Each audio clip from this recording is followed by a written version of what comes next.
Hello बच्चे लोग, कैसे हैं आप लोग? बेटा आपके लिए मैं सत्येंद्र सर शिक्षा क्लासेस आपके लिए 10th क्लास के लिए मैथ्स का सब्जेक्ट लेके आया हूं बेटा। और हम आज पढ़ेंगे पॉलिनोमियल। पहला सेकंड चैप्टर है जो उसका नाम है सेकंड चैप्टर, जिसमें हम पॉलिनोमियल के बारे में पढ़ेंगे और जिसमें हम पॉलिनोमियल को हिंदी में भी पढ़ सकते हैं।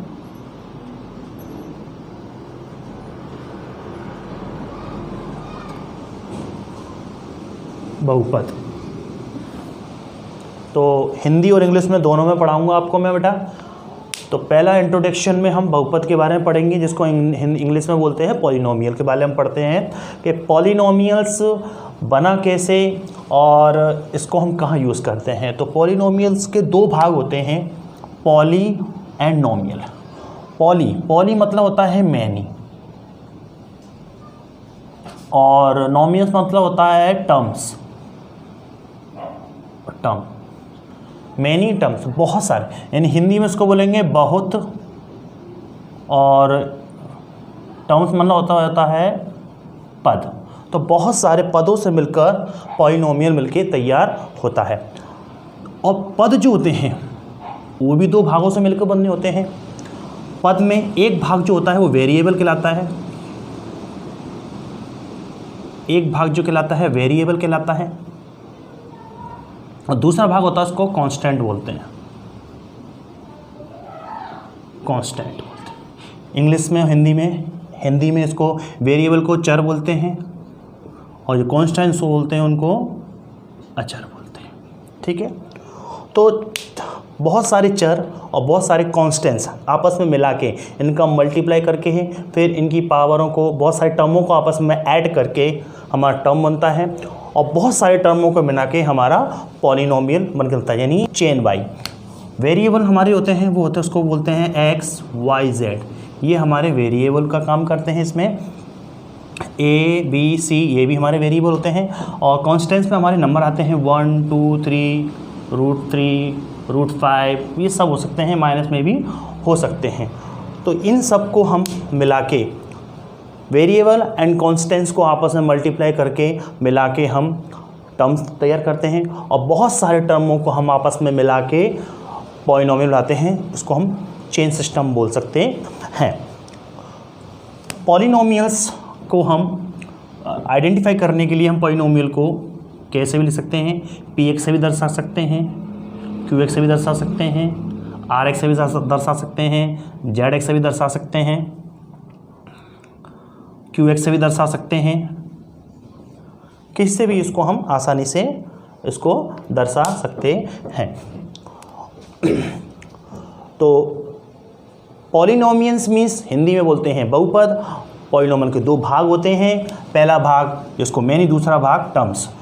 और टर्म्स किससे मिलकर बनता है? वेरिएबल और कांस्टेंट से मिलकर बनता है। वेरिएबल हमारे कौन से होते हैं? X Y Z A B C, और कांस्टेंट जो होते हैं वो 1 2 3, ये हमारे पॉलिनोमियल कहलाते हैं। और इनको हम आइडेंटिफाई कैसे कर सकते हैं? px qx rx zx और gx से हम इसको आइडेंटिफाई कर सकते हैं। इसके बाद आप इसको नोट जरूर करते जाएं बेटा, और साथ के साथ मेरे चैनल को सब्सक्राइब्स, बेल आइकन और शेयर करना ना भूलें, जिससे आपको मेरे द्वारा दी गई जानकारी अपडेट 2 आपको नोटिफिकेशन के तौर पर मिलती रहे। अब मैं आपको इसके आगे का और बताऊंगा बेटा। इसकी डेफिनेशन देखते हैं कि डेफिनेशन में के माध्यम से समझेंगे पॉलिनोमियल क्या होता है। An algebraic expression in which all variables have power as a whole number is called polynomial। algebraic expression जिसमें वेरिएबल और कांस्टेंट दोनों आते हैं, जिसको हम इसको इस तरह से लिख सकते हैं 2x² प्लस के 4x प्लस के 3। ये हमारा एक्सप्रेशन में है, ये हमारा किसमें है? एक्सप्रेशन में है ये हमारा। इसको हम व्यंजक बोल सकते हैं, व्यंजक तौर पर लिखा हुआ व्यंजक। ठीक है बेटा, तो जो भी टर्म्स हैं वो हमारे एक्सप्रेशन फॉर्म में लिखे हों और सभी टर्म के ऊपर जितने हमारे वेरिएबल है सभी के ऊपर पावर जो होती है वो पॉजिटिव पावर होनी चाहिए, तभी ये हमारा पॉलिनोमियल कहलाएगा। आप यहाँ पर देखें कि इस पे जो पावर दिख रही है आपको, वो देखो यहाँ पर देखो, ये दिख रही है, ये 2 काय में है, प्लस में है, ये काय में है, यहाँ पर भी प्लस में है। तो वेरिएबल पे हमारी पावर जो होती है वो कौन सी होनी चाहिए? Whole number, WHOLE, whole number. Whole number को हम बोलते हैं पूर्ण संख्या। ठीक है, तो पूर्ण संख्या कौन सी होती है? 0, 1, 2, 3, 4, 5। प्लस की सारे होल नंबर वो भी काय के होते हैं? प्लस के होने चाहिए, तभी हमारा वो पॉलिनोमियल की कैटेगरी में जाता है। ऐसी हिंदी में देख सकते हैं, चर अचर के गुणांक तथा ऋणात्मक घातांक के जोड़ घटाव या गुणांक की क्रिया वाले बीजगणितीय व्यंजक को बहुपद कहा जाता है। देखो यहाँ पर गुणा में भी लिखा है और यहाँ पर प्लस माइनस भी हो सकते हैं, इसके लिए और भी हो सकती है, और भी लिख सकता हूँ मैं यहाँ पर, लिख सकता हूँ 3x की पावर 2 माइनस के 4x प्लस के 3। यहाँ पर आपको दिख रहा होगा प्लस माइनस में भी लिख सकते हैं ना, घटाव जोड़ाव, तो घटाव में जोड़ाव में भी लिख सकते हैं। ठीक है, तो ये जो होता है वो एक्सप्रेशन फॉर्म में लिखा हो और साथ में साथ जितनी भी पावर हो वो सारी की सारी पॉजिटिव होल पावर हो सकती हैं। इसको हम इक्वेशन फॉर्म में भी लिख सकते हैं। इक्वेशन फॉर्म, ये एक्सप्रेशन फॉर्म ये एक्सप्रेशन है ना, एक्सप्रेशन है, यानी इसको क्या बोलते हैं? व्यंजक फॉर्म पर। और इसको हम इक्वेशन ले सकते हैं, समीकरण के तौर पे भी ले सकते हैं। समीकरण जैसे मैंने लिखा 2x² प्लस के 3x प्लस के 2। समीकरण मतलब दोनों तरफ एक्सप्रेशन हो, इधर भी हो और उधर भी हो, ये भी हो सकता है। और भी एग्जांपल ले सकता हूँ मैं इसके लिए बेटा, 3x² माइनस के 2x और प्लस के 3 और बराबर 0। दोनों तरफ कुछ ना कुछ तो होगा, इधर भी संख्या होगी वहाँ पर, यानी यहाँ पर भी एक्सप्रेशन यहाँ पर भी होगा और वहाँ पर भी होगा। तो ये एक्सप्रेशन पॉलिनोमियल कहलाएगा और ये इक्वेशन पॉलिनोमियल कहलाएगा। ठीक है, इक्वेशन तब जब बराबर में 0 हो, तभी कहलाते हैं जिनके ऊपर होल नंबर पावर जो होती है वो होल नंबर यानी पॉजिटिव होना चाहिए, तभी आपका एक्सप्रेशन फॉर्म कहलाएगा, तभी आपका ये इक्वेशन फॉर्म में कहलाएगा। ये आपको मैंने डेफिनेशन बता दी आपको मैंने। और हम किस फॉर्म में ले सकते हैं? 2 फॉर्म में हम अपने इस पॉलिनोमियल को दर्शा सकते हैं। अब इसको जो मेन फॉर्मूला जो होता है वो कैसे लिखते हैं मैं आपको यहाँ पर बता देता हूँ। हम मेन फॉर्मूला जो होता है जिसको हम दर्शा सकते हैं, इसके लिए हम लिखेंगे A0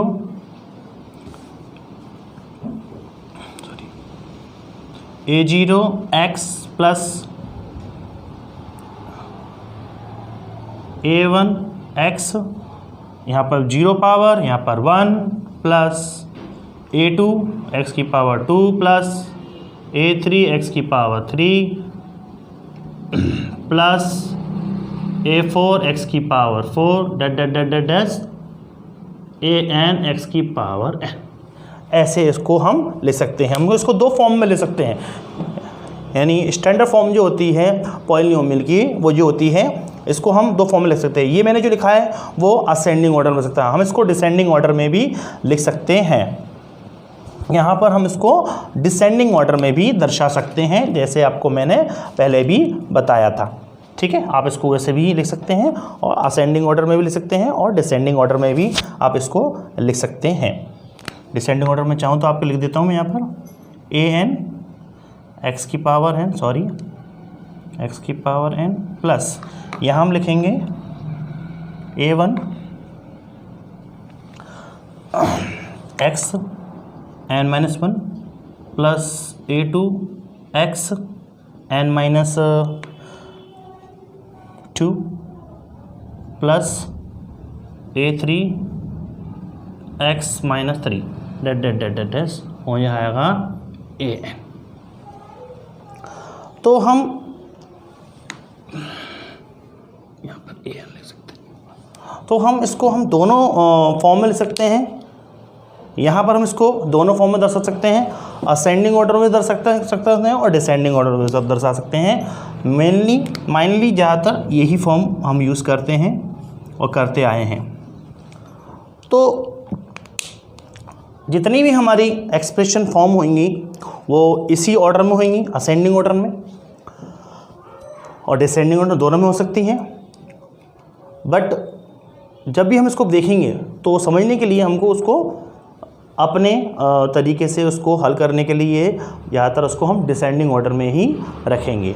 अब यहाँ पर एक बार हम आपको दर्शा देते हैं कि पॉलिनोमियल वही होते हैं एक्सप्रेशन फॉर्म में लिखे होंगे और उन एक्सप्रेशन फॉर्म के लिए सभी पर पॉजिटिव पावर यानी होल नंबर होना चाहिए। हम दो तरफ से लिख सकते हैं इसको, एक्सप्रेशन फॉर्म में भी लिख सकते हैं एंड इक्वेशन फॉर्म में लिख सकते हैं। इक्वेशन फॉर्म में दोनों तरफ एक्सप्रेशन होते हैं, इधर भी होते हैं और लेफ्ट साइड भी होते हैं और राइट साइड भी होते हैं। अब मैं इसके बाद आपको बताऊंगा कि पॉलिनोमियल कितने टाइप्स के होते हैं, डिग्री एंड टर्म्स के हिसाब से भी और डिग्री के हिसाब से भी पॉलिनोमियल बताऊंगा।